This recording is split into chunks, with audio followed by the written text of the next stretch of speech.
Hello everyone, this is Marcel. Welcome to my channel. Today let's discuss the concept of growing out of chasing women, though I could have just as easily called it growing out of romance or out of love.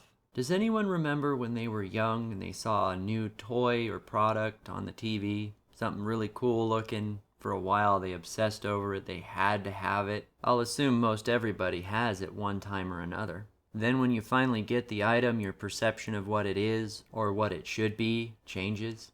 One experience I had as a kid stands out in my mind. I saw this Nerf gun. The advertisements for this thing were extremely well done. Bright, flashy colors, kids ducking and dodging around like soldiers and shooting these Nerf guns at each other, and out comes this one guy and he's got all the best gear. He got this huge Nerf gun thing and it launches like 20 darts in a single trigger pull. Well, my mother must have noticed my interest in it because she got it for me for Christmas. Now, by random chance, I found it early, and I wound up bugging her for weeks and obsessing over the damn thing, knowing that it's there and I couldn't have it. Well, finally, after I had done enough chores, pestered her about as much as she could stand, she gave in and let me open it up. As you probably already expect, I was bored with it almost the minute it came out of the package. All the excitement and fun that I was going to have with it, it was in my head. It wasn't real. Now, the toy acted and looked exactly like it said it would, and it really did shoot all those darts with one pull of the trigger, Gatling style. But didn't mention how you spend the next hour trying to find them, nor did it come with any of the enthusiastic friends that were shown on the advertisement. So why did I want it so badly in the first place? Was it the ads? Or was it more the sense of novelty, getting a new toy to play with and explore? Hell, you look at the packaging on some of these things, it's more interesting than the toy itself. For me, it probably had more to do with novelty. I could really recognize that in myself when it came to some of the stuff that I collected. When I was a teenager, I went through a fishing phase, and don't laugh at me now, I did catch quite a few fish while I was at it, but I would collect the fishing lures. Over time, I learned a hard lesson that there are lures out there to catch fish, and there are lures to catch fishermen. Everything I ever needed was creeping underneath a rock on the edge of the bank, but for some reason there was this drive to come home with a new spinner or power bait just to try it out the next day when I got to go out to the lake. Now, bringing things up to present time, naturally I don't spend that kind of money on fishing lures or toys anymore, so why? What changed in me? Was it the experience of realizing that they are not what they seem to be? Maybe I just got burned enough times when the cheap, flashy plastic things broke. It may just be a change in maturity, that I realized things are more important to me. It's an interesting thing, the toy market, when you consider that a lot of the items are only valuable or important because the manufacturers say that they are. Only cool because they're implied to be. It almost follows that value is a relative concept. I mean, should there really be a $400 Pokemon card? Just to come up with like an extreme example.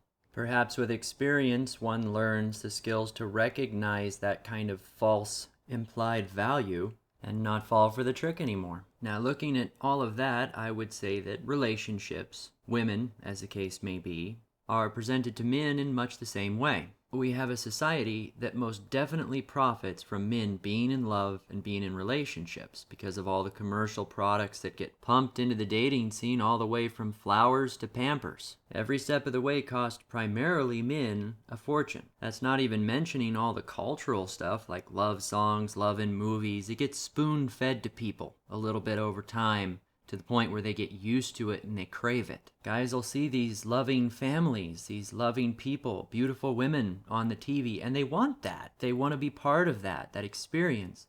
But none of it's real. Guys know they're not actually going to get with the women on the TV. They just get bombarded with so many pretty colors that it throws them off. When somebody hears enough time for enough years that they should want something, they start to. Then the minute he gets himself a girl home, takes the wrapper off and realizes, oh shit, this is not what I thought it was going to be. All the fun and passion and adventure he thought he was going to have was all in his head. Blows all his darts in a single trigger pull and then spends the next 20 years trying to pick them up. Some guys just want the things that they don't have, regardless of whether or not they need them. It might be the worst possible thing for them, and they're still going to want it because they don't have it. Sometimes it's the hardest thing in the world to walk away from something that you don't need, but you want. For my dating experience, it had a lot to do with novelty. I liked meeting people and learning about them. In the case of women, they won't give a guy the light of day unless they're considering dating him. So at least on occasion, I would be dating women just for something new. Kind of feels like playing Russian roulette out of boredom. I'm lucky that I'm picky when it comes to who I'll sleep with, otherwise I'd have a lot more problems than I do today. Now, I'm not perfect or anything. I've made some mistakes. I just got lucky. It was always the hardest to find somebody that I could connect with intellectually.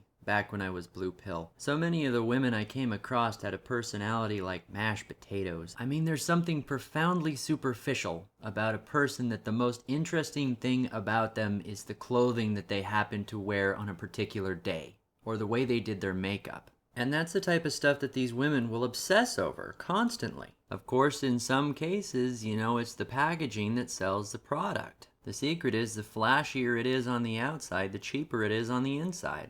Not always, though. I suppose the way things are going nowadays, I wouldn't be surprised to see hideous women acting like they're supermodels. They're trying to change up the narrative where men can't have any standards when it comes to women. That's another thing. Who defines what a valuable or a high-quality woman is? If I sit back and I try to think of who the best woman in the world would be, I don't have an easy time doing it. I mean, sure, I get images of women that pop up in my head, most of them movie stars, and then I think back on it, no, they're horrible wives, or they're horrible people. At least the ones that I can think of. And it's pretty easy to define a good man. They're all out there all the time. Just point at one. Guys changing the world, curing diseases, metaphorically splitting the atom. Men are defined primarily by their actions, not by their appearance or by their social attributes even. Society, however, deems value based upon what is relevant. It shows everyone what they think is important. So what do you get? You get this star's doing that, and she's doing him, and she's going over here and doing this event. Look how pretty she is in her new dress, or how well she did in this movie. You get a bunch of garbage. Important stuff that really isn't important at all. Now, naturally, there's a little bit of backfeeding in that, but nonetheless, if they focused on the stuff that actually mattered, then people would gain more interest in it.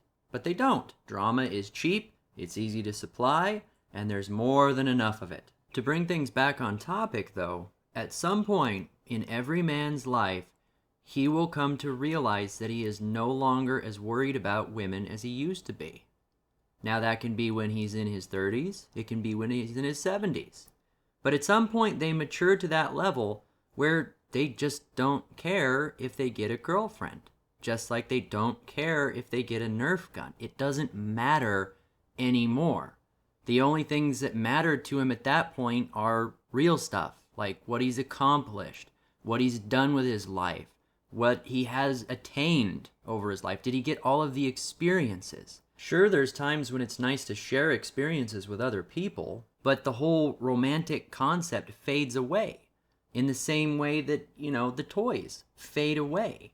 Hard to say what ultimately causes it. Maybe he loses interest in all the games and drama. Had one too many girlfriend turn out to be cheap and break on him. Perhaps he royally gets burned one too many times. Everybody gets there at their own pace, in their own time. Granted, there are still adults out there paying a fortune for Pokemon cards. Well, things equivalent to that anyway. Spending heaps of money on stuff that they really don't ever need. Maybe they'll get lucky. Maybe they'll turn a profit on another person someday that wants to pay more than that for the same item. Who knows? There's also a blue pill guy out there somewhere right now groveling with a feminist trying to win her favor, hoping that she'll wake up the next morning and suddenly be a nice person and not treat him like shit. Maybe he'll get lucky. See, when you look at the big picture, men are the providers. They are the customers of what is being sold to them.